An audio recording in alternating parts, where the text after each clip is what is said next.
Hello नमस्ते सबैजनालाई स्वागत छ मेरो सानो मिनी भ्लगमा। हामी चाहिँ आज जावलाखेलमा लागिरहेको फिस एक्सपोमा नानीलाई लिएर गइरहेका छौँ। यो चाहिँ हामी जाँदै इन्ट्रान्सको भिडियो हो।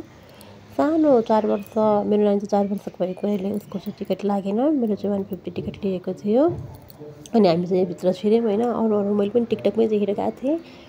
सबैजनाले टिकटकमा भन्नुभएको थियो क्या माछा हेर्न गएको, हामीहरू त मान्छे हेरेर फर्क्यौँ भनेर लेख्नुभएको थियो। मैले चाहिँ ढिला नानी स्कुल छुट्टी भएपछि हामी 5 बजे पुगेका थियौँ। सो हामीले चाहिँ मान्छे कम माछा धेरै हेरेर फर्क्यौँ होइन। तपाईँहरू पनि जान सक्नुहुन्छ आफ्नो बच्चाहरूलाई लिएर। स्याटरडे छ भोलि, हामी चाहिँ फ्राइडे बेलुका नै गयौँ। स्याटरडे अलि बिजी हुने भएकाले।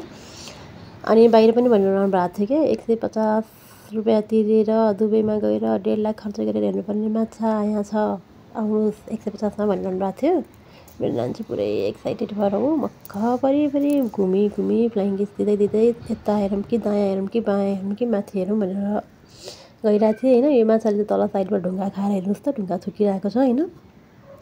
तल राखेको थियो नि त त्यो ढुङ्गाहरू खाएर थुकिरहेको रहेछ। अनि तपाईँहरू पनि जान सक्नुहुन्छ आफ्नो बच्चाहरू लिएर होइन, रमाइलो भयो। अनि मेरो नानी चाहिँ मक्ख परेर यता हेरौँ कि उता हेरौँ कि सानो हेरौँ कि ठुलो हेरौँ कि भनेर अघि लागिरहेको थिएँ। अनि उसले यता र उता धेरै थियो नि त माछाहरू, अनि कुनीहरू नाचिरहेछ। तपाईँहरू पनि आफ्नो बच्चाहरू लिएर जानु होला। अनि यो माछाको चाहिँ हेर्नु है, टाउकोमा माथि के बोकिरहेछ उसले चाहिँ, के हो यो उसकै शरीरको कुनै पार्ट छ होला होइन। अनि बच्चाहरूले जता हात लगायो त्यतै आउँदो रहेछ। अनि यो एक्रोमा चाहिँ एउटा मात्र रहेछ क्या, यो 1 पिस मात्र रहेछ।